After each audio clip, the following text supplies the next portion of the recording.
gloss be poppin' and my peaches be boppin'. My lip gloss be okay.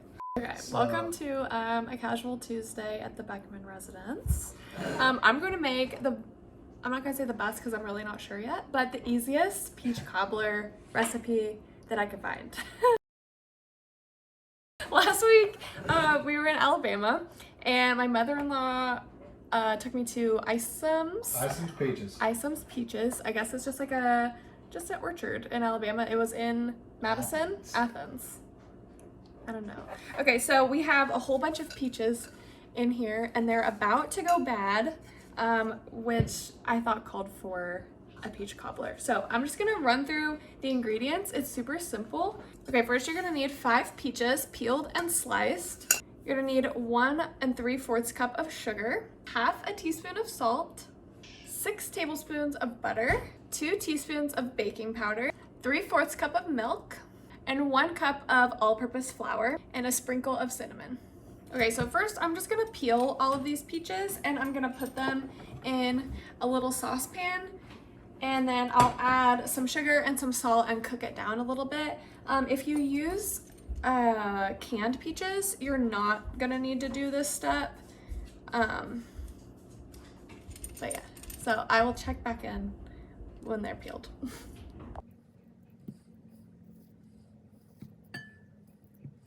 Okay, so the peaches are sliced and cored and peeled, I guess. And now I'm gonna add about 3/4 cup of sugar, and then 1/4 of a teaspoon of salt.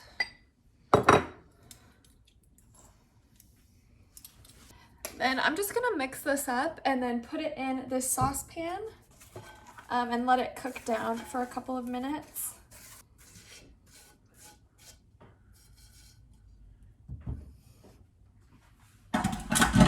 And then I'm gonna put it on medium heat and just let it cook down a little bit. This will really bring out all of the juices and make them more soft.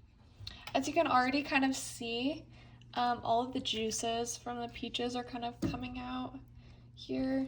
Oh my goodness. And they're getting a little bit softer. That's exactly what you want. So I'm gonna let it go for probably 2 more minutes, and then I'm gonna set this aside. Okay, so I guess I'm gonna cut my head off on this.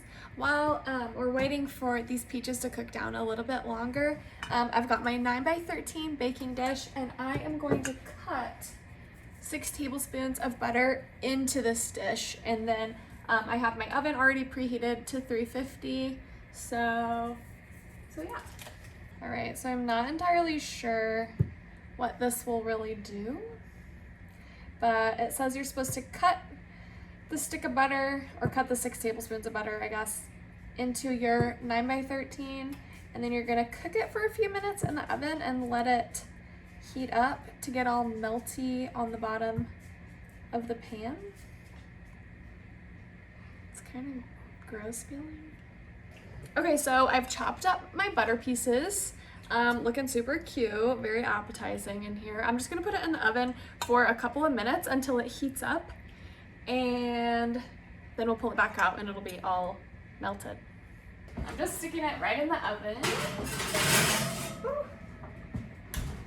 And literally for like 2 minutes tops. While the butter is in the oven for just a second, I am gonna start on the batter. So I've got my KitchenAid here, and I'll show you. My cute little mint colored KitchenAid. I love this thing. I've got my regular little attachment to go on there. So I'm gonna start with flour. I'm gonna do a cup of all-purpose flour and add it to my little KitchenAid guy. I realize you can't really see what I'm doing unless you can't see my face, so.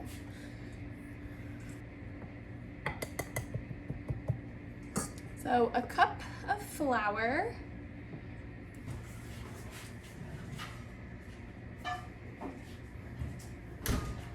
Okay, there's still little floaty chunks, but it'll melt while it sits here.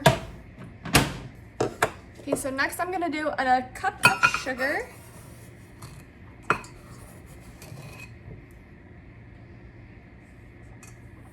And I'm gonna do 2 teaspoons of baking powder. It would help if it was facing the right way.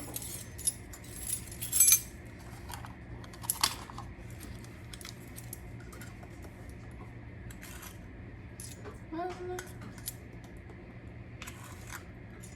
2. Then I'm gonna do a 1/4 teaspoon of salt. I'm just gonna mix that together a little bit before adding the milk.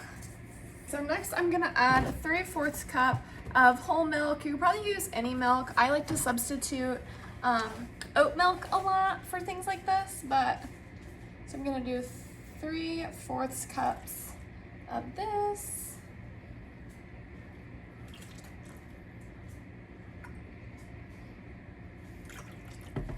And I'm just gonna stick this in my stand mixer and let it go.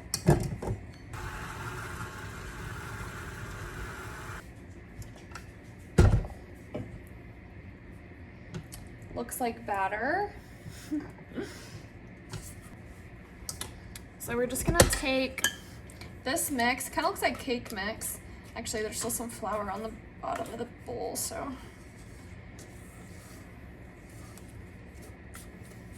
Okay, so we're just gonna pour this right over top of that butter.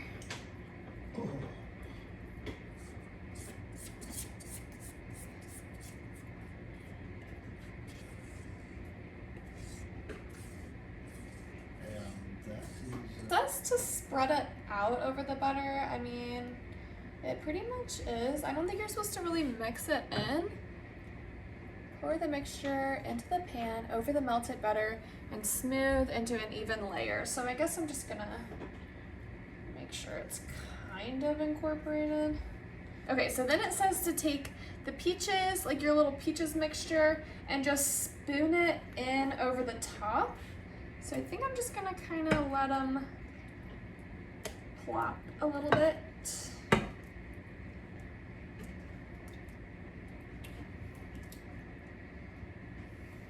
And then it just says to take your cinnamon and sprinkle it generously over the top. So I'm gonna put a freak ton, I think.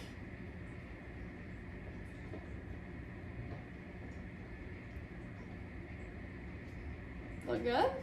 I think that looks good. It smells so good. Okay, and then it says to cook this at 350 degrees for about 38 to 40 minutes. So I'll check back in with you in 38 to 40 minutes.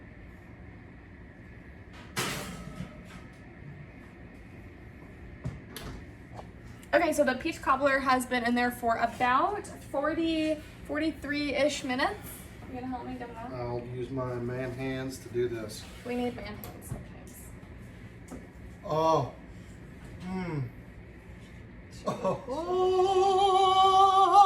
So I think we're just gonna let this sit here for a second while we do, while we eat dinner and let it cool off, and then we'll come back for a taste test. Sound good? Sounds like a plan, Stan. For dessert? All right, we're gonna push it back. Okay. Okay, we're back. I have my celebrity taste tester here. We've got the peach cobbler, right? I said it was the easiest, so we'll see if it's the best, I guess. Let's go, let's do it. You ready? I'm just gonna cut into the corner. I don't know if you can see that. Look at it. It's slopped all over the counter, but oh my. We forgot a peach. Man down. Alright, we're just gonna both take a little bite because we just inhaled our dinner and I don't think I can actually eat anything. Are you ready? Here, I'll be on this side. Ready?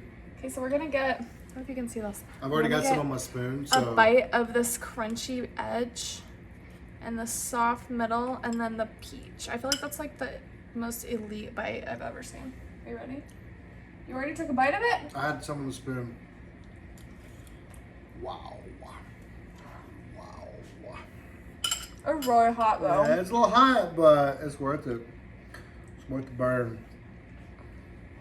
It's really hot.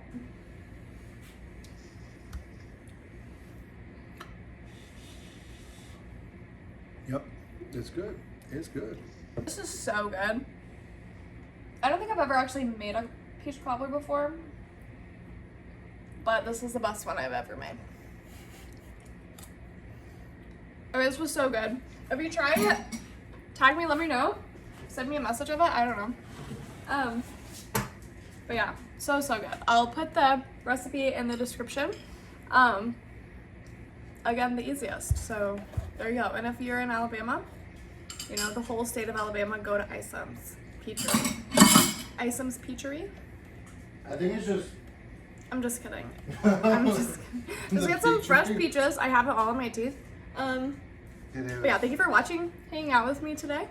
I will link everything that I used in the description and the recipe, which I already said. So, Isom's Orchard. Isom's Orchard. Yes, thank you, Isom's Orchard. Anyways, okay. Goodbye. I'm getting really good at this. Yeah. Actually, I've been a lot of people south of Huntsville For what? by saying Isom's, because Why? you got Clanton, you got Peach Park. Okay, well, you know what? Peach Park. Just get your peaches. Just get your peaches. You got all the folks and in make my Georgia. recipe. You got Oh, Georgians. Georgia.